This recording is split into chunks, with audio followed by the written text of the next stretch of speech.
Hi, I'm Tracey Soltis. And I'm Kali Alfaro. And you're listening to the Mind Body Studio, a place for anyone who wants to reach their full potential, thrive, and create a life filled with vitality. Each week, we'll bring you our expertise, giggles, and a splash of quirky to explore real and relevant topics to help you along your life's journey.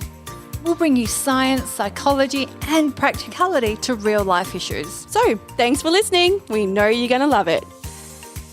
All right, I'm really excited to be back for today's topic. I really am, because we're going to be talking about how to maintain healthy habits. And look, before everyone goes, oh, you're a coach, you must do everything by the book.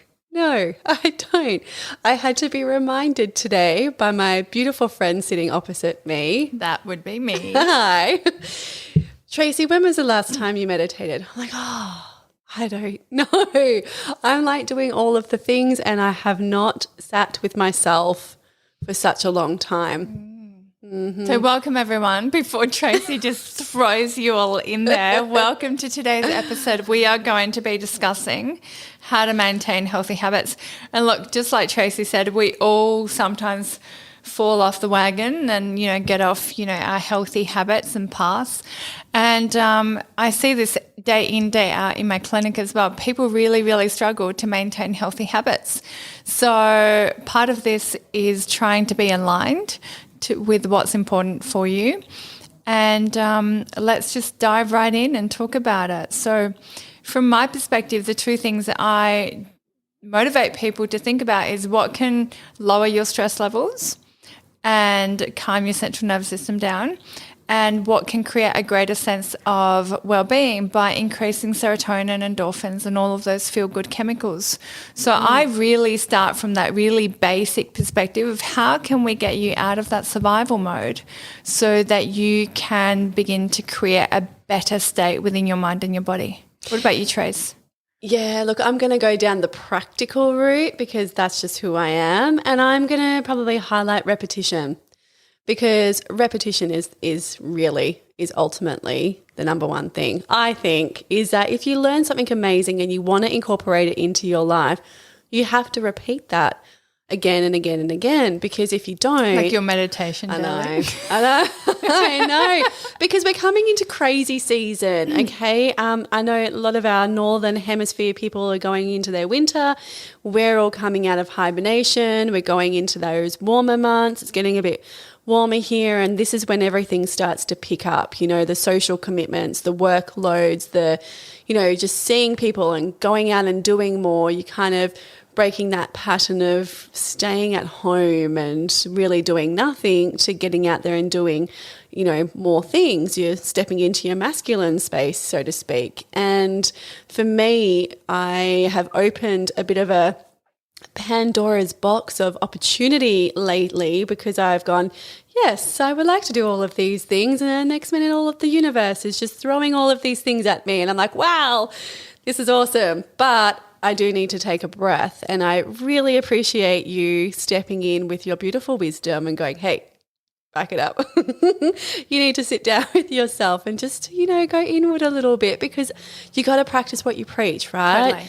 And before it's gotten to that point where I am in burnout, of course, or I am feeling a bit lethargic and feeling the fatigue of doing all of the things all the time, it is actually good to, if you have to schedule those things in, then schedule it in. So that's exactly what I've done. And visually, also, it's really important to note, I totally agree with the fact that, you need to be practically applying whatever you're trying to incorporate into your lifestyle. Absolutely. And I always say to my patients, the work that we do in session is only one tiny part of it. The work that you do daily on a consistent basis is the most important part of it, because you're with yourself 24/7, right? So what happens is when we put something, like the brain and the subconscious mind works on a visual basis. So when we look at something, when we imagine something, or even when we see something like in your diary, and I know that I've scheduled in my morning swim, I know visually that that's non-negotiable. Like nothing else can be put in there because that spot has already been taken, right? So the brain will take this as an order, and you're going to look at that as like, okay, make this happen. So just like we were discussing earlier, oh, maybe I need to, Tracey was saying to me, I don't have time to do that. I don't have time to do this. And I'm frazzled, and I realized that I had this reaction, and it wasn't about that cardigan. It was about me feeling frazzled, right? Yes. And this happens to all of us. Yeah. And the importance is, like Tracey said to me, okay, well, maybe I just need to like schedule it into my diary, because once it's there, I know it's going to be like adhered to. And although this may sound really basic, it's a really important step to incorporate. When the brain sees something and you've made a commitment to it, or you've even like scheduled a meeting with yourself, right? That could just be self-care, so that you can catch yourself during the day, so that you're not running around like a headless chook. The brain will take this as a command, and it's going to do everything within its power to create this. And you can't prioritize all of the things. That's just not practical, right? I mean, of course we not. all have lots of commitments. We all have lots of things that are kind of, asking us to give more and, to contribute to and things, but you can't actually prioritize all of the things all of the time.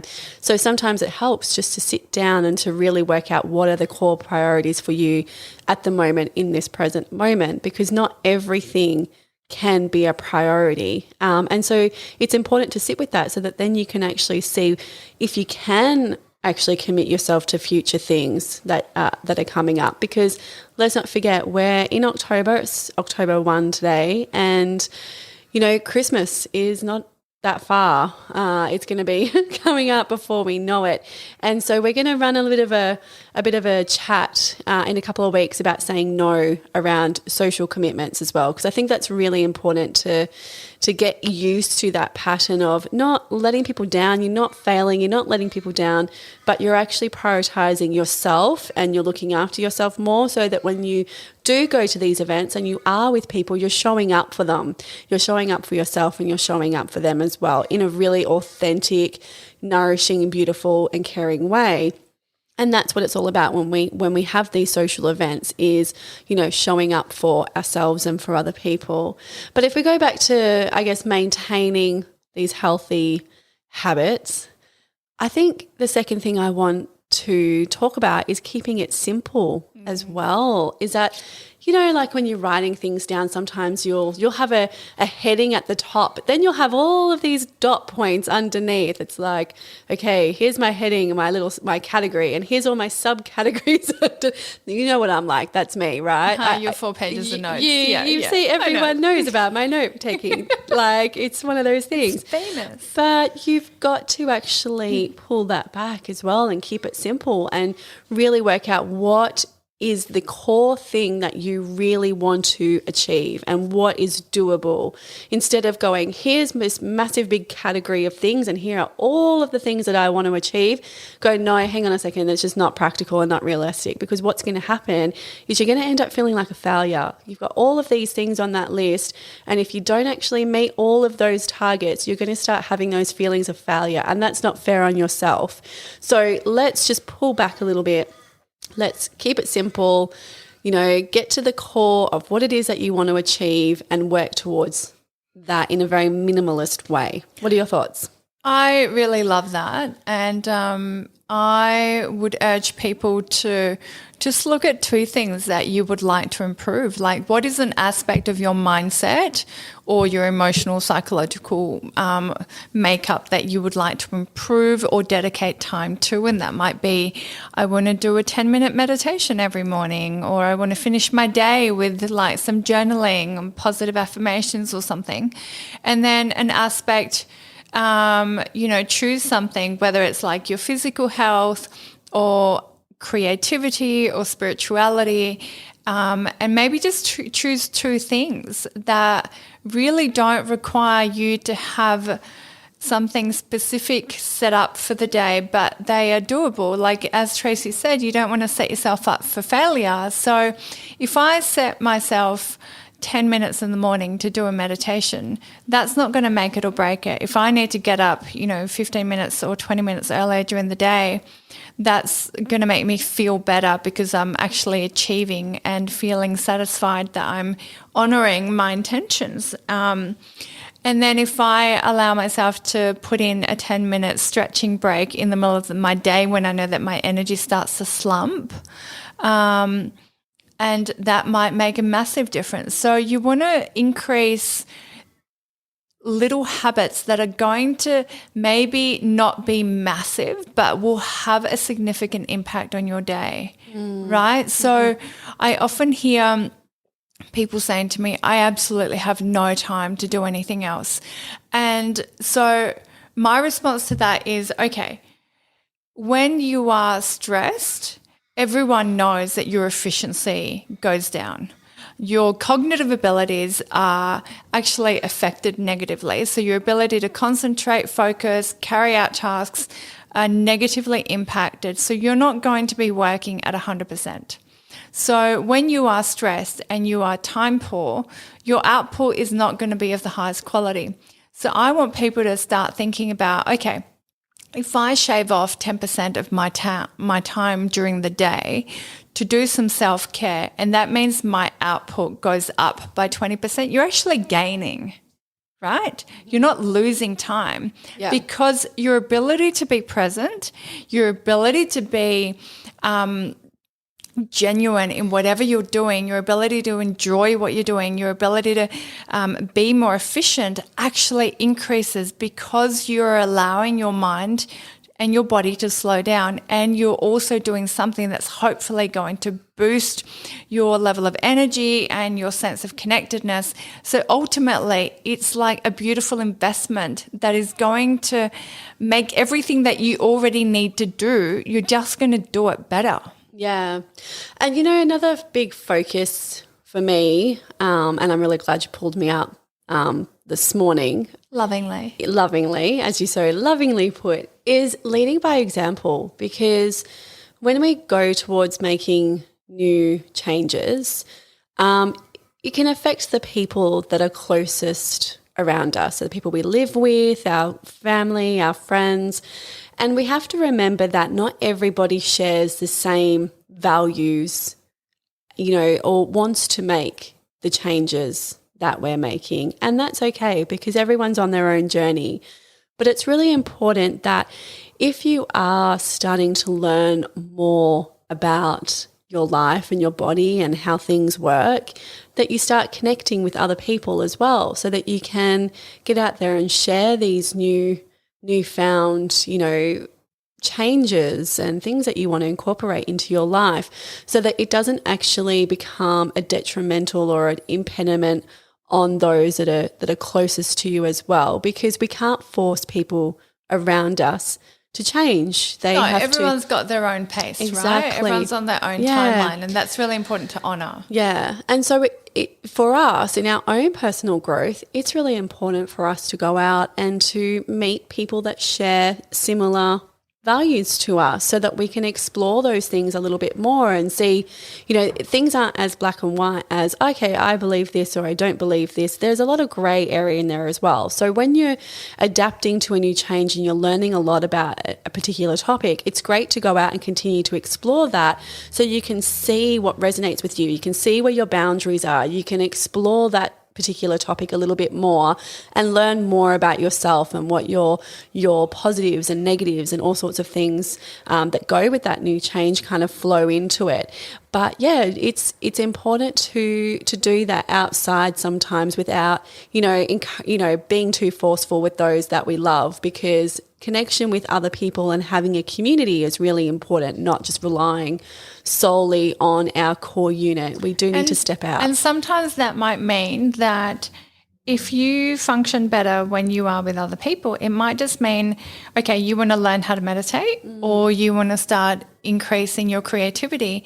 Getting a friend or someone that you like and hopefully getting together. Someone you like. Right? Yeah, don't go to a stranger. Yeah.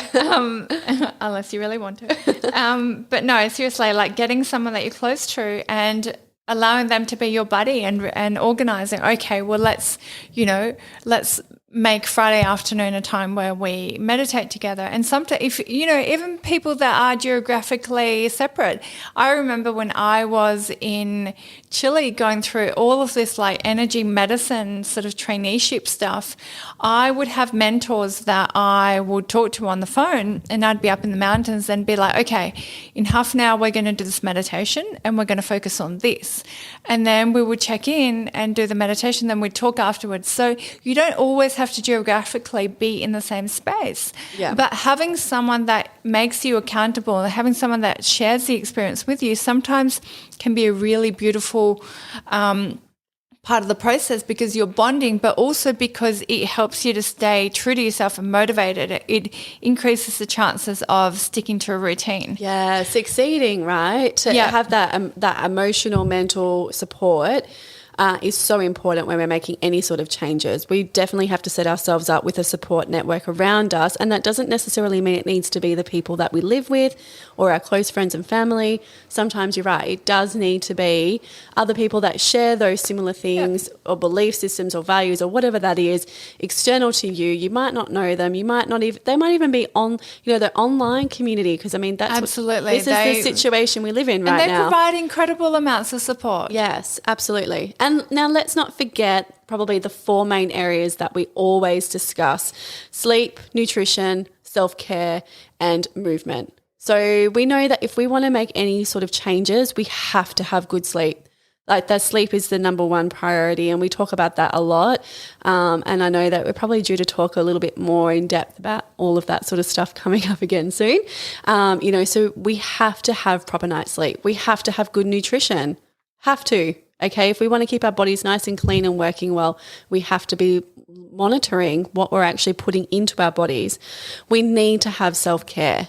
Okay, we have to have downtime. We cannot be operating. We are not machines. We cannot be operating 24/7 at 100% capacity. It's not doable. We're human. We're animals. This is what, we need. We have certain requirements that need to be fulfilled. And self-care means meditation, downtime, creativity, time to stop and just be, time to be in nature, like things that are genuinely restorative, right? So for those people out there thinking, what the hell is self-care, and what does that look like? Think about those things, something that will activate your creativity, something that will calm you, something that could be like a guided meditation, or something that is really soothing and nourishing for you. Yeah, and it doesn't have to be meditation. I just want to highlight that, because I have so many people that come into my clinic and they go, I've never tried meditation, or they have tried and they just feel like they haven't been able to do it. And I have a whole, as you can imagine, a whole handout on so many other options regarding self-care. It does not have to be meditation, okay? It can be so many different things, and it means so many different thing for everybody. So let's not just box it all in. So I don't want people to worry. I think meditation is great. I love meditation. It's so good to sit with yourself and with your breath, but it's not for everybody. And some people just can't seem to get it to work. But I'm going to jump straight in there. I love it. Yeah. But meditation is a way that will allow you to begin to challenge your mindset. And in terms of well-being, one of those pillars of self-care is having an immaculate mindset. There is no point, and I'm going to be really, really enthusiastic and highlight this point, there is no point sleeping well, eating well, exercising, and having shit thoughts. I know. I'm so sorry, but it's so true. If your mind is not top of the game, if your mind is in the gutter, if you're thinking, worrying, in fear mode, in stress mode, having shit thoughts, being self-judgmental, it does not matter how much money you have, what you look like, what you eat, how much exercise, what your BMI is. Nothing matters. No. Because the mind essentially is the central processing unit, and that is what controls the rest of the body. Right? Absolutely. So that's why a lot of people struggle with meditation, but there are 1,000,001 different types of way to meditate. And it's not just meditation. Meditation is a tool that will help you to improve your mindset. So I want people to think about, how can you improve your mindset? How can you improve your emotional, psychological patterns that drive you every single day? Because that is what's going to make a difference between looking out the window and seeing a stormy day. And if you're like me, I'm like, oh my God, the ocean's going to be so charged today. I can't wait to get in. Or if you're having like really shit thoughts, you can be like, oh my God, I'm so over this weather. This is horrible. And I feel down. And it doesn't matter what you do the rest of the day, because if you're engaging in that thought pattern, that's what you have started. And it's just going to snowball and snowball and snowball. Yeah. And get bigger and bigger and bigger. Yeah. So absolutely getting on top of your mindset is absolutely crucial. I love that. Perfect. And then let's not forget movement. Okay, we have to move. I mean, I don't know how many times I have to say.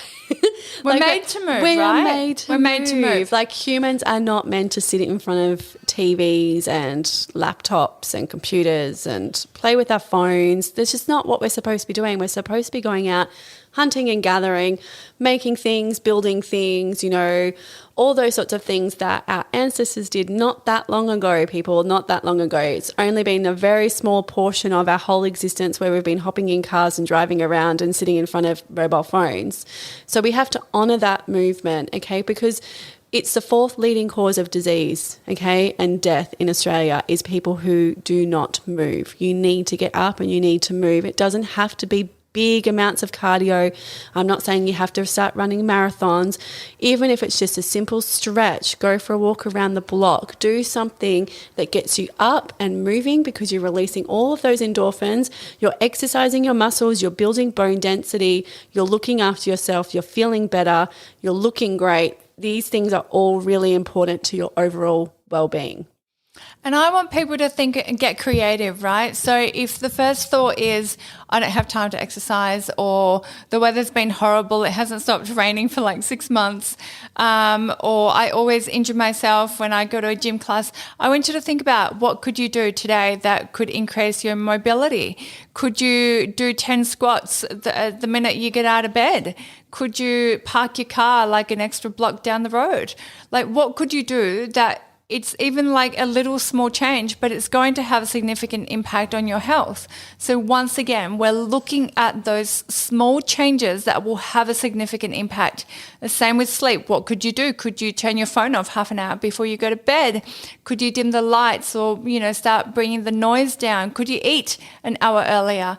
All of these things, small incremental changes that will start to create better habits, right? Yeah. So like, for example, I've been doing intermittent fasting for a really long time, and I prefer to eat the majority of the amount of the food that I intake in the first half of the day. So now when I go out every now and then and have dinner, I actually can't sleep properly, right? Yeah. Because my body's not used to going to bed, like, even if it's like 3 hours after digestion, because I'm normally stopping my intake early afternoon. Yeah. So it's about what feels right for you. And this is what feels right for my body. Like, I'm really big on, these are my choices. This is what feels really good to me, because I've taken the time to figure out what works and what doesn't work. You try a few things and then you figure it out. So this is about understanding who you are and what works for you. If silent meditation doesn't work for you, try guided meditation, try hypnotic meditation, try a mantra meditation. If an exercise class doesn't work, try walking, try just doing stretches, try using those like TheraBands that, you know, provide resistance. Try, get to know what works for you, get to know what kind of rocks your boat, what makes you feel good, and start doing those things a little bit more frequently. And I really love how you talk a lot about mindset, because obviously that is a real, you know, because I talk very practical, and obviously you come from the cognition perspective, and the mindset is everything. It is absolutely everything. It changes the biochemistry. It changes the way that your DNA is transcribed, you know, when cells replicate. These aren't just small messages that Kalí is actually putting to you, these are actually big biological ones as well, because if we take a step back and we look about mindset and what happens when we have negative thoughts, we know from a chemical perspective, we're releasing all of these hormones that aren't supposed to be released very often. They're usually part of our fight or flight response. And that usually only happens when we're being chased by a lion or a tiger or something. But these days, we're releasing all of these detrimental chemicals when we get a negative text message or when we see something on TV that can be quite triggering or violent, or, anything from watching a horror movie or an action movie or anything like that can actually trigger the central nervous system and can actually release all of these detrimental chemicals. And when we're having all of this flooding of things happen inside the cell, what happens is the body actually changes the way that it transcribes your DNA. It actually changes the proteins that are released from those cells. So on a bigger scale, we do actually need to take these things into consideration when we're making our choices. It's not just about being a positive person. It's about thinking about the way that our body is responding and what that means for us long term and how long we're going to be around on this planet for. So yeah, just wanted to kind of highlight that from a science perspective as well. Absolutely. And one of the most influential people and authors in my life from a very, very long time ago is Dr. Bruce Lipton, and I'm going to give him a massive plug. And Dr. Bruce Lipton is essentially the father of epigenetics, and epigenetics is, or Tracey can explain it from a molecular biology perspective, but essentially it's the study of how the environment changes the gene expression. So what Dr. Bruce Lipton essentially discovered is that the way that a gene is expressed is based on the environment that you have created.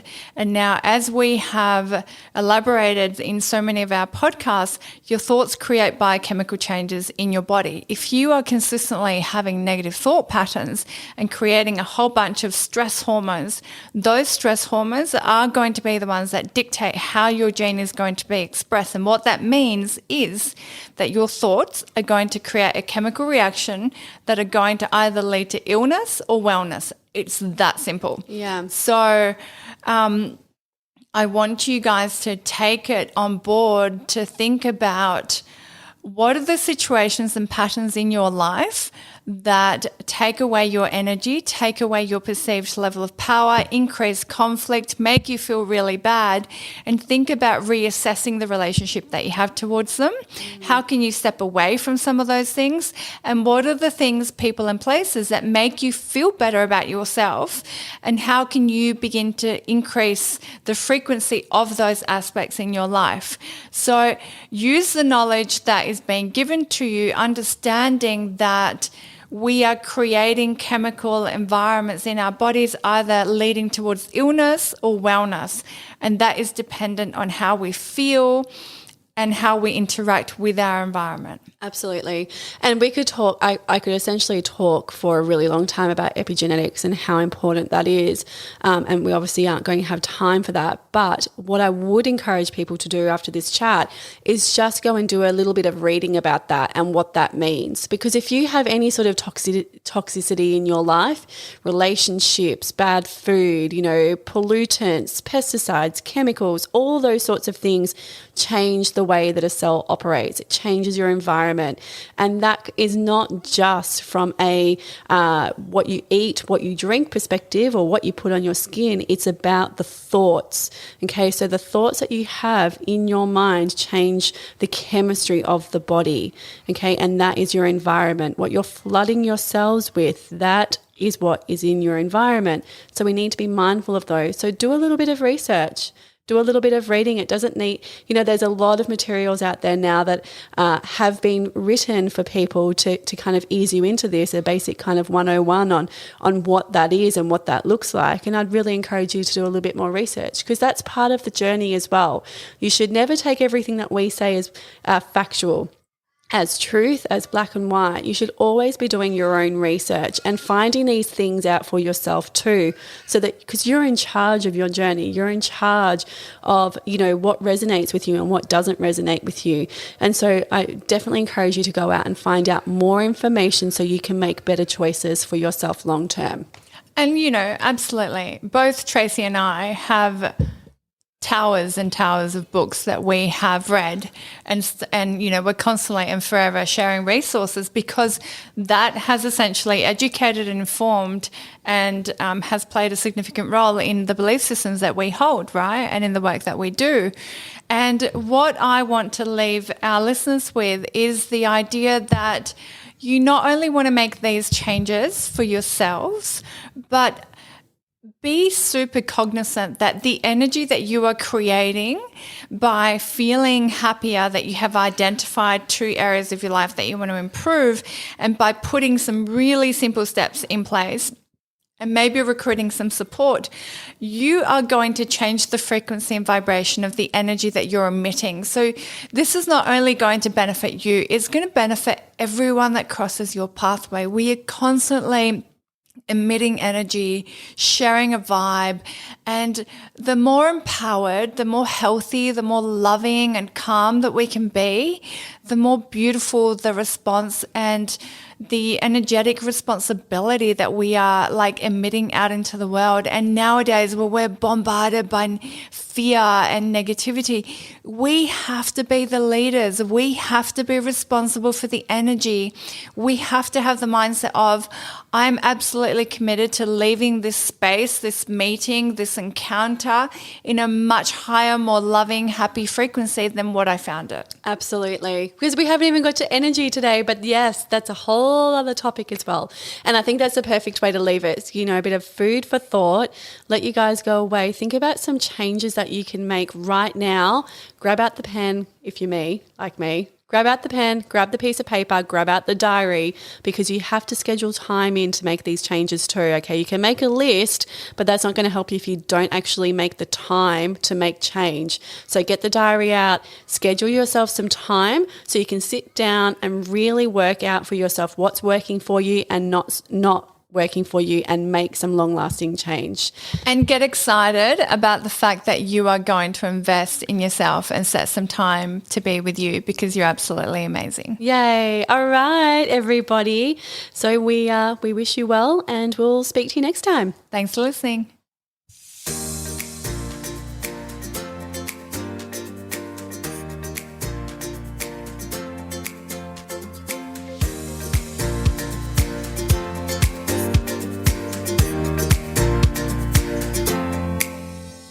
The information, views and opinions expressed on this podcast should not be used or treated as a substitute for nutritional, medical, psychological or other advice by a qualified health professional.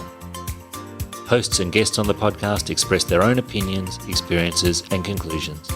Nothing in the podcast should be used to diagnose, treat, cure or prevent any medical condition. The podcast is not intended to replace any medical or mental health treatment. All information and advice provided is for general well-being and does not take individual cases into consideration. Neither Tracey Soltis, Kali Alfaro or any sponsor endorse the opinions, views or conclusions expressed or shared on the podcast. Tracey Soltis and Kali Alfaro take no responsibility for any symptoms or consequences as a direct or indirect result of the podcast.